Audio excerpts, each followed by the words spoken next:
Once we clear Sunday, though, are there any players we should start keeping an eye on to be traded if their teams really struggle over the next month or so? Well, and I know we're going to talk about it later in the segment, Rachel. Kevin Love in Cleveland is certainly maybe the most notable player. But, teams are watching, as you study the standings and teams either get into playoff contention or fall off. Teams like San Antonio with DeMar DeRozan, LaMarcus Aldridge. New Orleans is an interesting team that people are evaluating, wondering what they might do. They built a roster to kind of try to maybe be competitive to get in the playoffs this season, but could a J.J. Redick become available, a Drew Holiday? Those are players that lots of teams would love to make deals for, but right now aren't available. Remember, December 15th comes this week when, as you said, the ability to trade for, almost half the league becomes available to teams, but the actual trade deadline is still just under 2 months away. Right. All right. Well, I'll bear down on a couple of the things you started mentioning. And Andre Iguodala has been a big topic of conversation for us for the last couple months. What his potential trade prospects, or is there any point Memphis would just be like, great, we'll buy you out? Well, Memphis is determined that they're going to find a trade for him between now and February 6th. I think there's less confidence around the league that there's something that makes sense, especially among the elite teams who would love to get him on a buyout. The two LA teams, Houston. Houston's tried any number of two-way, three-way, four-way scenarios to get Iguodala. They've had no luck. That salary at $17 million makes it harder to do. But Memphis, they have a great confidence that they'll be able to find a trade. They won't have to do a buyout.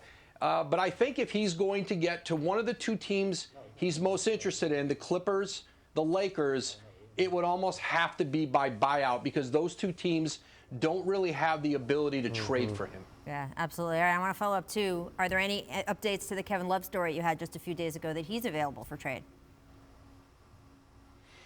It's going to be interesting, guys, because, Love's got $90 million, 3 years left, around $30 million a year on that contract.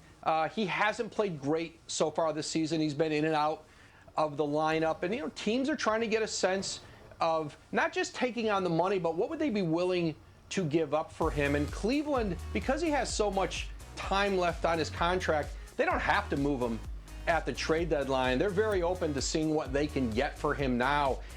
The question's going to be how much can they command? And if there isn't, well, there'll be teams who would trade packages for him. If Cleveland doesn't feel like it can get a lot for him and that he's not playing well enough, to command the kind of return they want, they can just carry this over, into the draft or even into July, when he'll have less money left guaranteed on that contract for other teams to take on. Which teams in the market right now are most likely to buy? Matt, you kind of look at the teams in that second tier of contenders, the Miamis, Philly certainly, they would love to add some shooting. Elton Brand, since he's taken over, has been really aggressive in that job. Minnesota's an interesting team to watch. As you saw earlier in the show, they've got to solidify that point guard position. Kyle Lowry, does he become available in Toronto? Where are they closer to the trade deadline in the standings? He signed that extension, so you get him under contract for next season too. If you traded Lowry, then you free up the money, makes it easier to re-sign Fred VanVleet this summer. Or Toronto says, hey, we think we're good enough to make a run. Let's keep it together and make a run. But I think Minnesota out there, they wanted a point guard this summer. They went after D'Angelo Russell in free agency. He goes to Golden State in the sign and trade. I think they're in the market for a point guard or something that sets them up to get one in July. And Houston, they're always active. Daryl Morey is always out in the marketplace. They would still love to get another wing player. They've been trying.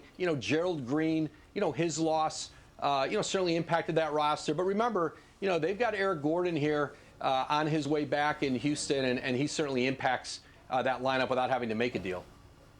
Woj, you talk about teams maybe we're buying. What about sellers? Oklahoma City Thunder were a team that at the start of the season we all thought was definitely going to be a seller, but look out. They won 5 out of 6. They won in Utah last night. They're in 7th place right now. And I know that being in the middle isn't ideal for them, but in that market, making the playoffs this year, making a run at the playoffs will be valuable. Do you still think they're going to be a seller when we get towards February?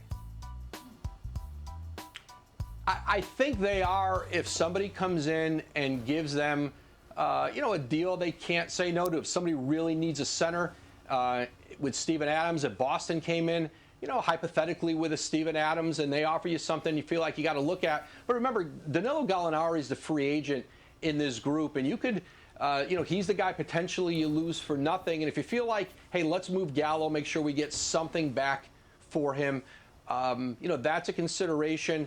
The Chris Paul contract remains difficult to move. I don't sense that there's a market for it right now. That gets easier after the season when there's just, shorter time left on his contract. But I think there's a lot of motivation in OKC, and you said it, Brian, to get in the playoffs and to show with this group. For Billy Donovan, it would be a coup to get this team in the postseason. And they're not in, I don't think Oklahoma City is in a mode where they feel like they've got to liquidate this thing immediately. They've got, potentially 14, 15 first-round picks over the next decade. They're going to own the draft if they keep them, and they have a group of players that can continue to bring back more assets. Dennis Schroeder is going to be a player that potentially is going to have a lot of interest when somebody wants to add maybe a third guard to their team or maybe even as a starter. Thanks for watching ESPN on YouTube. For more sports highlights and analysis, be sure to download the ESPN app. And for live streaming sports and premium content, subscribe to ESPN+.